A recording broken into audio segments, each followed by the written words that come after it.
Bien-aimé dans le Seigneur Jésus, je te salue dans le beau et précieux nom de notre Seigneur Jésus-Christ.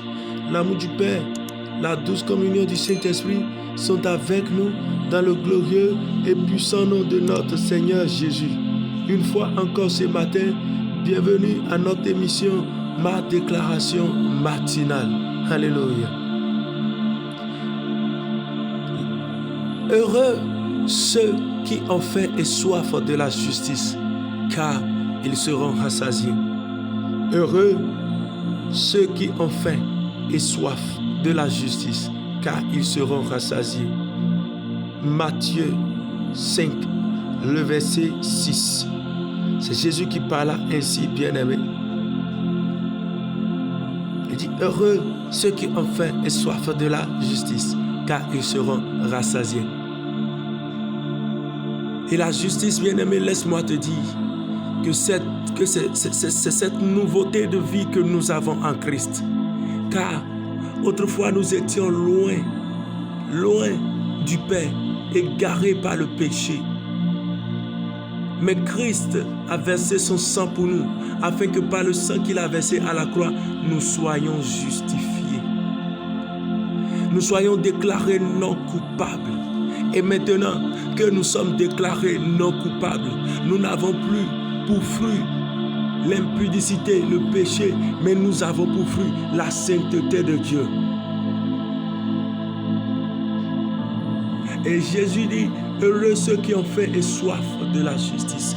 Autrement dit, bien-aimés, heureux ceux qui ont faim et soif de la glorieuse présence de Dieu, par laquelle l'amour est manifesté pour notre Dieu. Et la première place lui est donnée. Heureux ceux qui ont faim et soif de cette vie. Ils seront rassasiés. Rien ne leur manquera. Je veillerai sur eux parce qu'ils font de moi leur priorité. L'apôtre Paul nous dit dans le livre de Romains 6, bien-aimé, le verset 20, car lorsque vous étiez esclaves du péché, vous étiez libres à l'égard de la justice. Verset 21, quel fut portiez-vous alors des fruits dont vous rougissez aujourd'hui, car la fin de ces choses, c'est la mort. Il dit maintenant, étant affranchis du péché et devenus esclaves de Dieu, vous avez pour fruit la sainteté et pour faire la vie éternelle. Bien-aimé, la justice dont il est question, bien-aimé, c'est cette nouveauté de vie, la pensée renouvelée en Christ pour vivre pleinement la gloire de Dieu.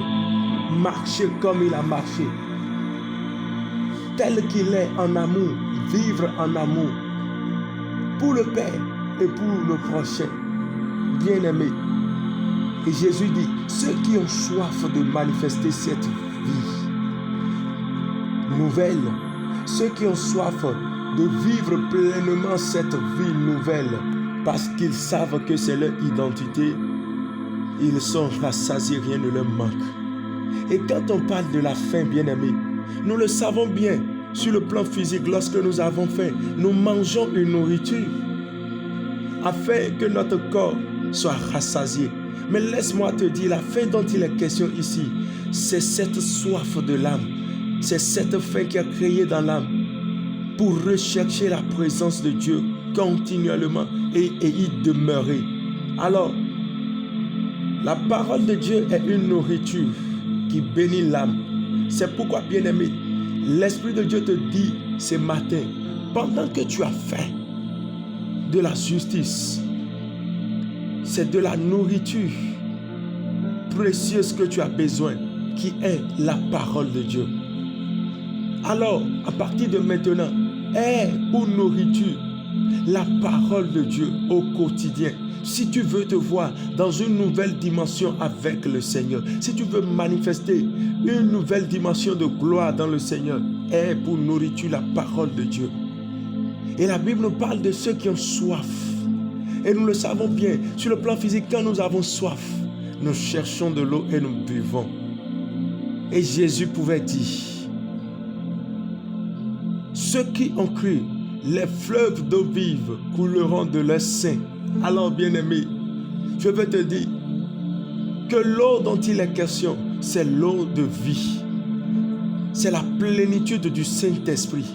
Alors, Jésus est en train de dire, heureux ceux qui ont soif de la méditation de la parole et de la plénitude de l'esprit, ils seront rassasiés. Alléluia. Ils seront rassasiés. Parce que ceux-là, c'est des gens qui sont ancrés en Christ. Ils discernent la voix de l'Éternel pour leur vie. Ils ne sont plus dans les distractions. Ils ne se laissent pas faire. Ils ne vivent pas comme les autres. Mais ils sont des gens qui sont attachés à Christ pour révéler la pensée de Dieu sur la terre des vivants. Bien-aimé, tu es jeune. Mais quand on te prend dans le Christ, on ne voit rien comme la marque de Jésus sur ta vie. Et c'est toi qui cries, je suis baptisé. C'est faux. C'est faux. C'est faux. Tu ne fais que te tromper. Ta vie doit révéler la vie de Dieu sur la terre. On doit voir au travers de toi Christ. C'est pourquoi la Bible déclare que tel il est, tel nous sommes. Tel que Christ est en puissance, en amour, en sainteté, en pureté, c'est ce que nous sommes. Si ta vie ne peut pas révéler la gloire de Dieu sur la terre, bien-aimé, sache que ta vie chrétienne n'est que échec. Quand on te dit, telle chose ne fait pas, tu es toujours dans les raisonnements. Tu as besoin de vivre la plénitude du Saint-Esprit.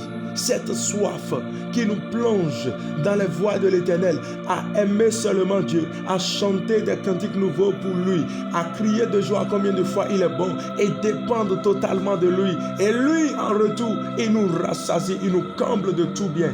Tu cries, Seigneur, donne-moi un mari. Tu cries, Seigneur, donne-moi le mariage. Tu cries, Seigneur, donne-moi de l'emploi. Tu cries, Seigneur, donne-moi, donne-moi, donne-moi. Mais en retour, tu ne manifestes pas cette vie de Dieu qu'il faut.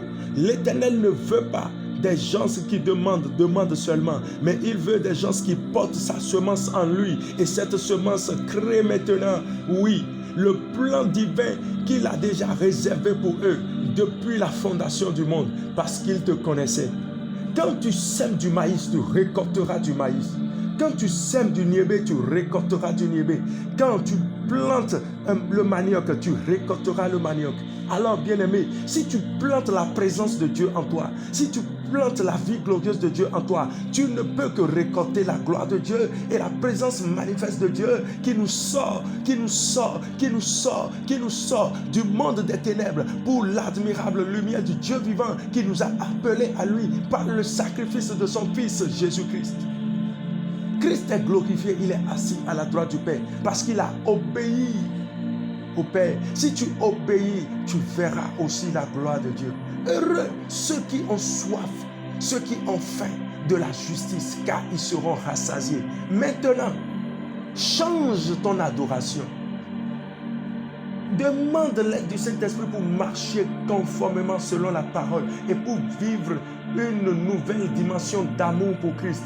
Et tu verras, pendant que tu vis en amour pour Dieu, Dieu prendra soin de toi.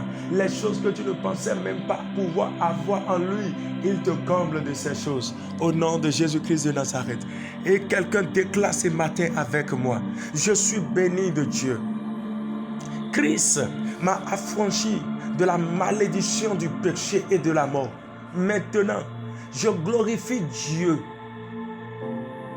avec mon corps, mon âme et mon esprit. Je décrète au nom de Jésus.